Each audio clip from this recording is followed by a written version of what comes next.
So hello everyone, welcome to Spark Up Study. This is Suman Yadav. आज की video में एक और हम अपना इंपॉर्टेंट टॉपिक कवर कर रहे हैं। हालांकि ये बहुत ज़्यादा इंपॉर्टेंट नहीं, लेकिन बहुत छोटा टॉपिक है। तो अगर इस टॉपिक से क्वेश्चन आता है तो मिस करने का सवाल ही नहीं बनता। बहुत छोटे से टॉपिक से आप स्कोर कर सकते हो। बहुत छोटा सा टॉपिक ईजिली याद हो जाता है, तो क्यों ना ऐसे टॉपिक को हम कवर कर लें। तो मैंने इस सीरीज़ में आपके लिए बहुत ज़्यादा इंपॉर्टेंट टॉपिक्स जो हैं, जो टफ हैं, उनको भी कवर किया है, प्लस जो बिल्कुल ही सिंपल है और अक्सर उनसे क्वेश्चन आ जाते हैं वो भी कवर कर रही हूँ। ठीक है, सो उनमें से ही एक टॉपिक है आपका रेस्पिरेटरी कोशेंट। ये आपका बहुत ही आसान टॉपिक है, थोड़ा सा आपको याद करना है और आपके आसानी से क्वेश्चंस बन जाएंगे। रेस्पिरेटरी कोशेंट ये टॉपिक का नाम है आपका। ठीक है, रेस्पिरेटरी कोशेंट ये आपके बायोमोलिक्यूल्स में है। रेस्पिरेशन का मतलब क्या होता है, थोड़ा सा हम समझेंगे तब जाके इस टॉपिक का आपका पढ़ने का कोई मतलब समझ में आएगा। देखो, रेस्पिरेशन, अगर मैं बात करूं कि रेस्पिरेशन क्या होता है, कई लोग कहेंगे कि सांस लेना सांस छोड़ना रेस्पिरेशन होता है, लेकिन नहीं। सांस लेना और सांस छोड़ना जो आप कहते हो वो होता है ब्रीदिंग। ब्रीदिंग ब्रीदिंग एक अलग चीज़ है, रेस्पिरेशन एक अलग चीज़ है। रेस्पिरेशन बहुत बड़ी चीज़ है, उसके अंदर ब्रीदिंग इंक्लूडेड होती है। ब्रीदिंग मतलब सांस ले रहे हो, सांस छोड़ते हो, ये आपका ब्रीदिंग है। लेकिन रेस्पिरेशन मतलब क्या होता है? रेस्पिरेशन मतलब समझो, इसको समझ जाओगे तो आपके लिए चीज़ें आसान हो जाएंगी। इसके बाद मैं ग्लाइकोलिसिस भी पढ़ाऊंगी आपके लिए, वो भी आसान हो जाएगा। देखो, इसका मतलब होता है इसके अंदर ब्रीदिंग तो होगा ही, ब्रीदिंग होगा। ब्रीदिंग में आपने क्या लिख लिया? आपने ऑक्सीजन को अंदर ले लिया, ऑक्सीजन को अंदर ले लिया और CO2 को बाहर छोड़ दिया। बॉडी के बाहर आपने क्या ढकेल दिया? CO2 और ऑक्सीजन आपने अंदर ले लिया। यही होता है ब्रीदिंग, सांस लेना सांस छोड़ना। अच्छा, अब ये जो ऑक्सीजन है ना, फिर क्या होता है? ये ऑक्सीजन ब्लड से होते हुए आपके सेल्स तक पहुंचता है।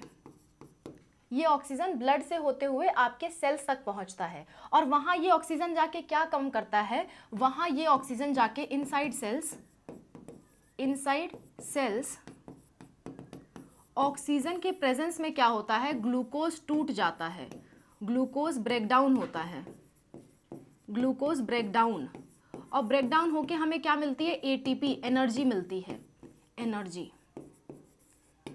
तो रेस्पिरेशन का मतलब ये वाला मुख्यतः है। जो मेनली रेस्पिरेशन का जो हम लोग मतलब अर्थ निकालते हैं वो ये वाले से होता है कि सेल के अंदर ऑक्सीजन के प्रेजेंस में जो ग्लूकोज टूट रहा है और उससे हमें एनर्जी मिल रही है, वो हमारा एक्चुअल रेस्पिरेशन है।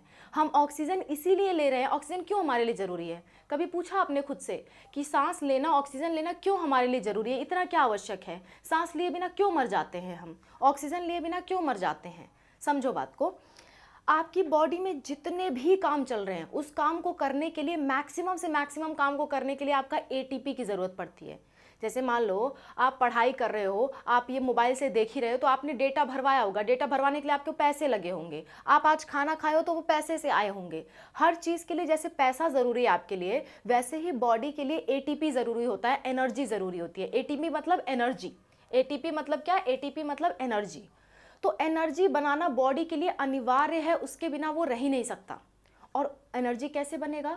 ऑक्सीजन के प्रेजेंस में। बिना प्रेजेंस के भी बन सकता है, लेकिन बहुत कम बनता है, उतना आपका काम का नहीं होता। सोचो, आपको ज़रूरत है 1000 रुपये की, आपको 2 रुपये पकड़ाया जाए, तो ऐसा कुछ। तो ऑक्सीजन रहता है तो 1000 रुपये आपको मिलते हैं, बहुत ज़्यादा मिलता है आपको। ठीक है, और ऑक्सीजन नहीं रहता है तो बहुत कम आपको एनर्जी मिलती है।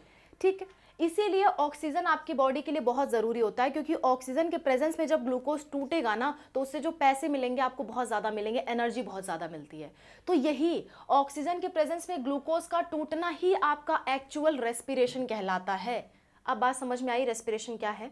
रेस्पिरेशन में ये सारी स्टेप्स आएंगी, लेकिन ब्रीदिंग सिर्फ छोटा सा काम है। ब्रीदिंग सिर्फ इतना सा काम है कि ऑक्सीजन लेना, CO2 बाहर छोड़ना, ये ब्रीदिंग है। रेस्पिरेशन में ये सारी चीज़ें आती हैं। बात समझ में आ गई? अब आपको चीज़ें समझ में आएंगी।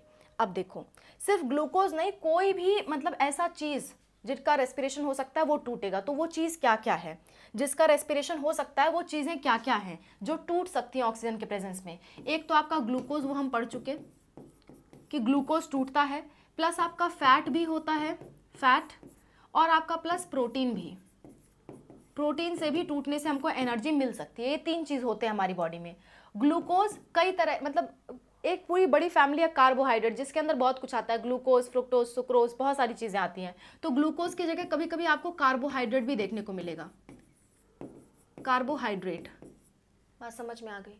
अब ध्यान से देखो, अब आपको ये पूरा टॉपिक जो है समझ में आएगा, क्योंकि जब तक बेस नहीं मजबूत होता तब तक टॉपिक समझ में नहीं आते। देखो तो रेस्पिरेटरी कोशिएंट, ध्यान से देखो यहाँ पे रेस्पिरेटरी कोशिएंट कैसे निकाला जाता है? Volume of CO2 evolve bye volume of O2 consumed.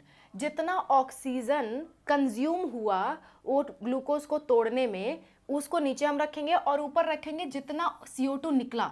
देखो ग्लूकोज या जो भी रेस्पिरेटरी सबस्ट्रेट है, एक मिनट, ये देखो इन सबको एक नाम से अगर बुलाऊं तो इन सबको कहूंगी रेस्पिरेटरी सबस्ट्रेट। इन सबको क्या कहूंगी मैं?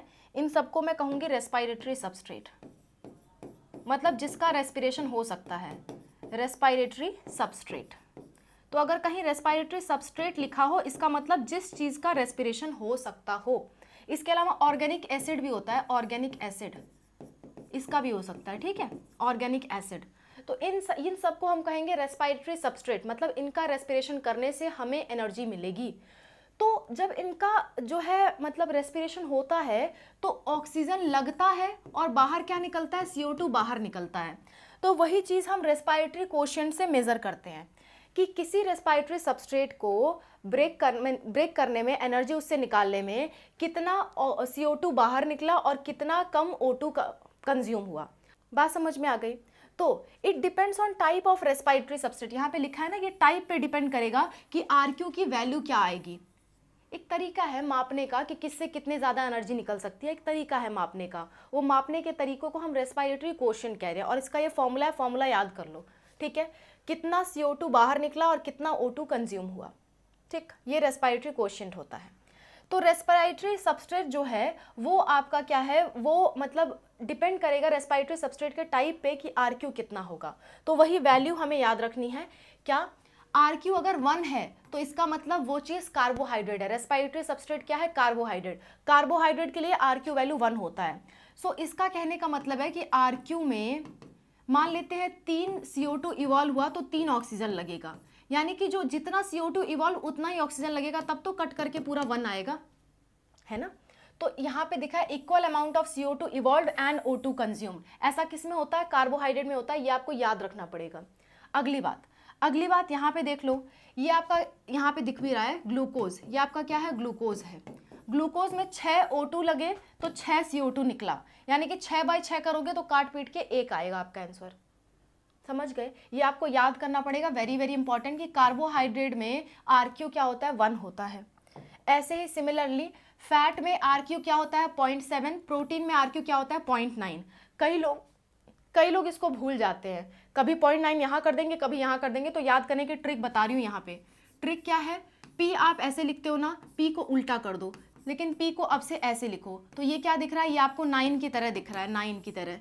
तो याद रखना प्रोटीन का क्या होता है? 0.9 होता है। इसको उल्टा करो तो देखो 9 की तरह आपको दिख रहा है। तो याद करने का तरीका बता रही हूँ कि प्रोटीन का क्या होता है? 0.9, और फैट का क्या होता है? 0.7। बहुत अच्छे से याद रखना है। RQ वैल्यू सिर्फ आपसे यही पूछा जाता है कि RQ वैल्यू कितनी होती है, प्रोटीन की कितनी, फैट की कितनी, कार्बोहाइड्रेट की कितनी।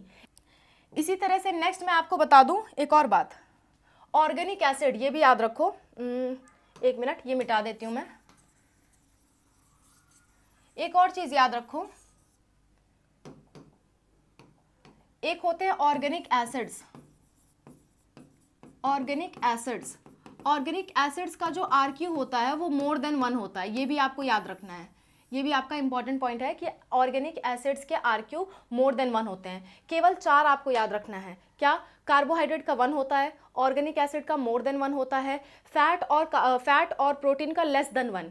एग्जैक्टली कितना? फैट का 0.7, प्रोटीन का 0.9।